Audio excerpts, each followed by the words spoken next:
J'aimerais te parler aujourd'hui d'un sujet important et qui fait partie de la série de vidéos que j'ai commencé à propos du mariage en islam. Dans celle-ci, on va parler des relations hors mariage, notamment comment gérer un amour en dehors du cadre du mariage.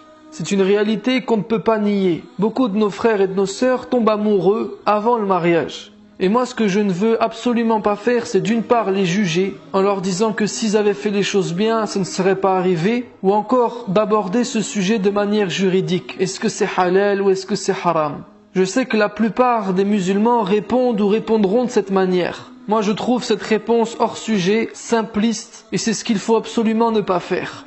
Je pense que la référence qui nous met tous d'accord est notre prophète alayhi salatu wassalam. Et alhamdulillah, il a eu à gérer des cas comme cela.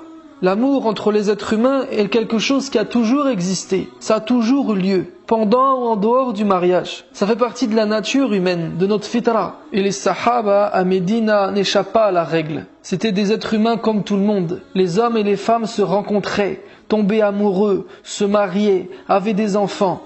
Notre religion ne nous demande pas de devenir des moines ou de faire semblant. Et c'est ça le problème de certains. Beaucoup d'entre nous musulmans dépassons les limites de la piété. On a mal compris le din, alors on l'applique d'une manière plus stricte que le prophète alayhi salatu wassalam ne l'a appliqué lui-même. On peut être strict avec nous-mêmes, mais attention à ne pas rendre compliqué la vie aux gens. On peut être dur avec nous-mêmes, mais attention avant de juger les gens. Le prophète sallallahu alayhi wa sallam était quelqu'un de compréhensif. Il respectait, il admettait les différents niveaux des gens. Il prenait en considération leurs sentiments. Ce qu'Allah subhanahu wa ta'ala interdit formellement dans le Coran, c'est az-zina, la fornication, l'adultère, les relations sexuelles hors mariage. Cela fait partie des grands péchés, on est tous d'accord. J'ai d'ailleurs fait une vidéo à ce sujet-là. Et à moindre mesure, tous les actes qui vont mener à la fornication sont également des péchés et sont interdits. Là-dessus, on est d'accord. Dans l'islam, ça n'existe pas de sortir ensemble avant le mariage. On ne flirte pas, on ne se touche pas, on ne s'embrasse pas. Ça, c'est connu par tout le monde, mais je le précise juste pour qu'on se comprenne bien. Les relations entre hommes et femmes, garçons et filles, en dehors du mariage, doivent rester cadrées. Les intentions doivent être pures et bonnes. Et toutes nos approches et nos relations doivent respecter l'éthique de la pudeur. Mais toutes ces règles n'empêchent pas les hommes et les femmes de se rencontrer, de faire connaissance, de se rapprocher ou de tomber amoureux. Et on ne doit même pas demander à deux personnes qui s'aiment comment elles sont tombées amoureuses l'une de l'autre. Ça ne doit pas nous traverser l'esprit. Parce que, encore une fois, c'est quelque chose de naturel. C'est quelque chose d'on ne peut plus normal. On doit comprendre ça. Il faut arrêter de jouer les moines. Le prophète sallallahu alayhi wa sallam ne l'a pas seulement admis, mais il le respectait. Il faisait en sorte que les gens qui s'aimaient se mariaient.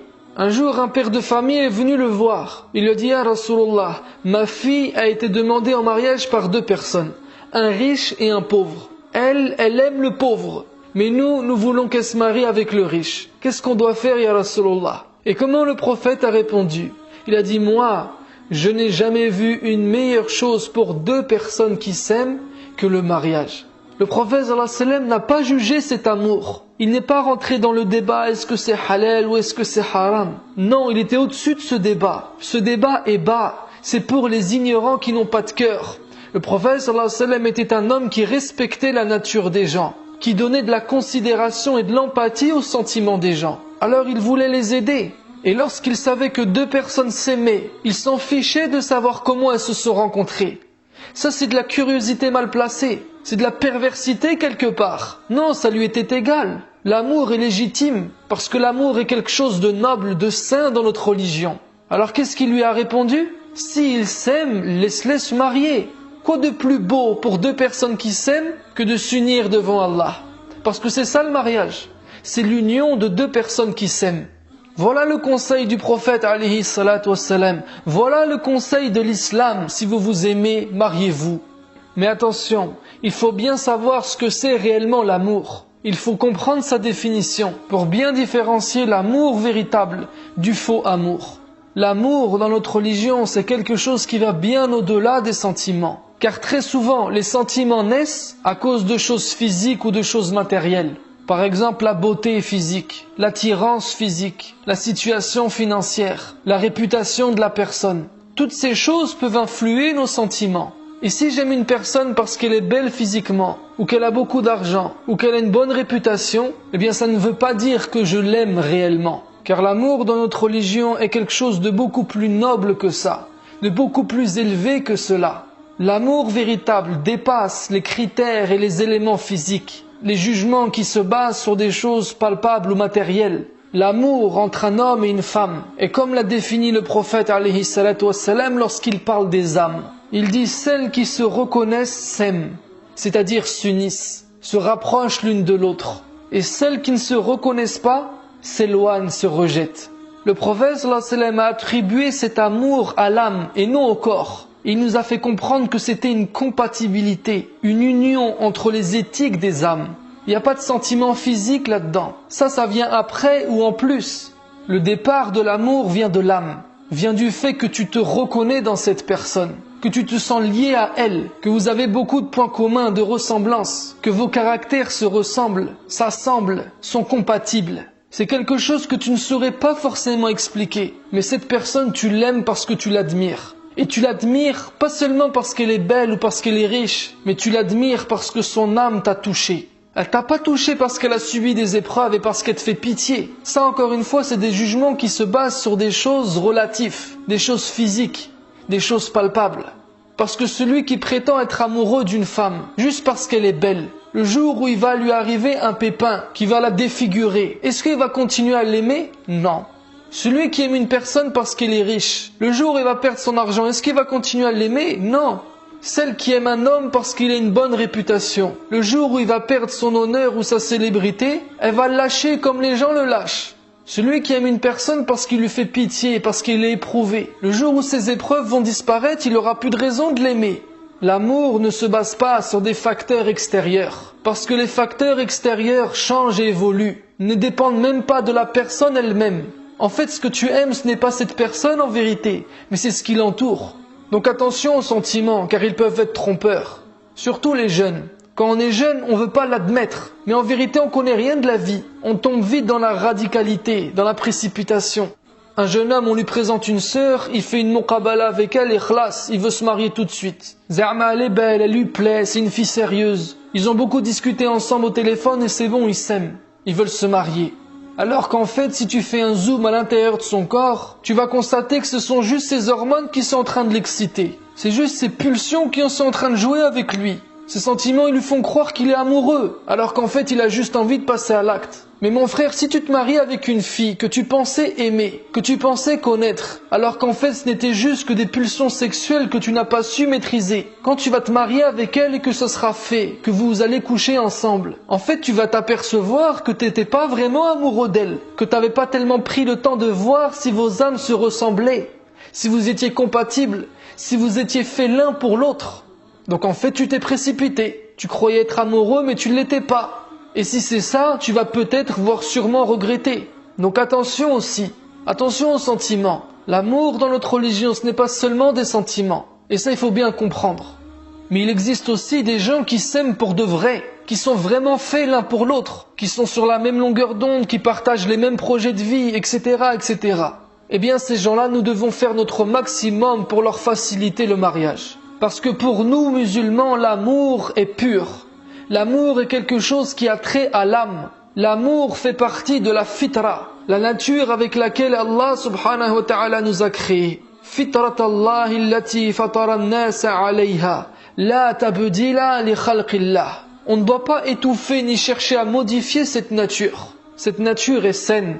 Si toi mon frère tu es amoureuse d'une sœur, parce que ton âme a reconnu la sienne, si toi ma sœur tu es amoureuse d'un frère, parce que son âme ressemble à la tienne, et que vos âmes s'aimantent l'une à l'autre, eh bien mariez-vous. Et tous ceux qui vont écouter cette vidéo, et qui vont s'apercevoir que finalement ce n'était pas le vrai amour qu'ils ressentaient envers l'autre, eh bien craignez Allah et arrêtez de jouer. Patientez, maîtrisez-vous, contrôlez vos pulsions, et ne faites pas l'erreur de vous marier avec la mauvaise personne.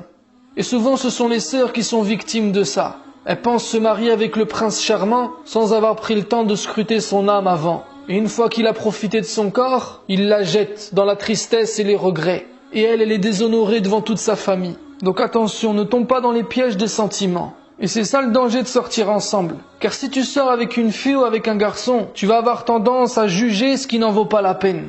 Tu vas être touché par des belles paroles, tu vas être touché parce qu'il t'a invité au restaurant, tu vas être touché parce qu'il t'a emmené en balade dans sa belle voiture, tu vas être touché par ses mots doux, parce qu'il te dit que tu es belle et que personne ne te l'avait jamais dit. En fait, tu vas être touché par ses pseudo-sentiments à lui. Mais t'as pas compris que c'était pas ça l'amour. Ça, c'est pas un amour qui dure, un amour qui rend heureux. C'est un amour temporaire. Et l'amour temporaire ne donne que des mariages temporaires. Comprends pourquoi les couples sont en crise et il y a tant de divorces aujourd'hui. Parce qu'on se marie pour les mauvaises raisons. Parce qu'avant le mariage, on dépasse les limites. On abuse dans nos relations. Au lieu de chercher l'amour véritable et naturel, la compatibilité des âmes, on fait grandir et fortifier nos sentiments dans des futilités. Donc attention mes frères et sœurs, le mariage c'est pas pour les gamins. Il faut être beaucoup plus mature et éveillé que ça. Il faut qu'on apprenne à différencier le vrai amour du faux. Et il faut éduquer ceux qui ne sont pas mariés dans ce sens-là. Faut pas non plus tomber dans l'extrême, en faisant croire aux gens que l'amour, il n'est forcément que après le mariage. Non, ce qui naît après le mariage, c'est la connaissance de la personne. Parce que maintenant, tu vas vivre avec elle 24 heures sur 24 sans filtre. Donc forcément, tu vas apprendre à la connaître différemment. Mais l'amour, il peut être présent avant. Il faut l'accepter, il faut le respecter. Il faut tout faire pour aider ceux qui s'aiment à se marier. Un jour, le prophète sallallahu alayhi wa sallam, il était assis avec son oncle Al-Abbas. Et là, il y a une femme qui s'appelait Barira qui est passée devant eux. Et derrière elle, il y avait un compagnon qui s'appelait Mourith. Mourith était l'ex-mari de Barira. Et lui était encore amoureux d'elle. Il courait derrière elle en récitant des poèmes d'amour. Il pleurait tellement que ses larmes mouillaient sa barbe. Et cette scène s'est passée devant le prophète sallallahu alayhi wa sallam. Et en voyant ça, le prophète se tourne vers son oncle Abbas et lui demande « N'es-tu pas étonné par l'amour de Mourith envers Barira ?» Et l'Abbas lui répond « Naam, son amour est étonnant, ya Rasulullah. Il l'aime tellement !» Et là, le prophète sallallahu alayhi wa sallam n'a pas pu s'empêcher de se lever et aller à la rencontre de Barira. « Ya Barira, pourquoi tu ne te remaries pas avec lui? Regarde comment il t'aime !» Et elle lui a répondu « Ya Rasulullah, est-ce que c'est un ordre ou une shafa'a, une intercession ?» Il lui a dit « Non, ce n'est pas un ordre. » Alors elle lui a dit « Non, je ne veux pas de lui. » Et ensuite il l'a laissé partir. Regarde comment le prophète sallallahu alayhi wa sallam ne juge pas. Regarde comment ces sahaba transpiraient l'humanité. Ils avaient des sentiments comme tout le monde. Et Mourith c'est un sahabi. Et on dit « Radiyallahu anhu ».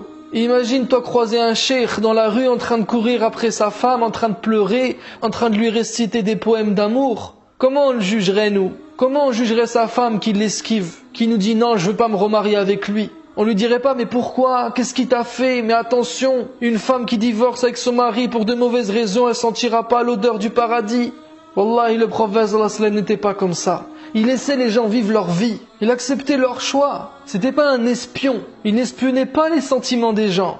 Et les sahaba, ils ont compris la religion comme ça également. Ils regardaient pas tout ce qui se passait sous le prisme de la jurisprudence. Ça c'est halal et ça c'est haram. Non, ils pratiquaient la religion avec leur cœur, avec leur fitra, leur saine nature. Un jour, Abu Bakr, au temps de son califat, il marchait dans une ruelle de Médine. Il a entendu une jeune fille chanter un poème d'amour. Alors il est allé frapper à sa porte. Il lui a dit « Qui aimes-tu » Et elle a répondu « Au nom d'Allah, laisse-moi tranquille ». Il lui a dit « Wallahi, je ne bougerai pas tant que tu me l'as pas dit ».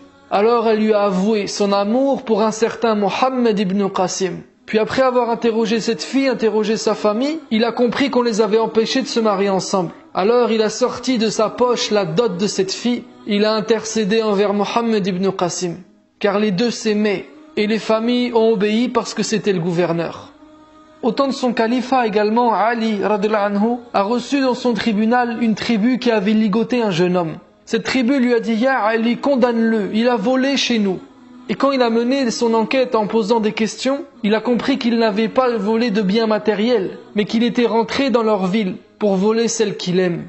Il était amoureux d'une fille et il est parti la chercher. Et là, Ali radhiyallahu anhu, il ne va pas juger ce jeune homme, il ne va pas le condamner, mais il va voir cette affaire d'une manière différente. Il va demander au père de cette fille « Combien acceptes-tu pour que cet homme se marie avec elle ?»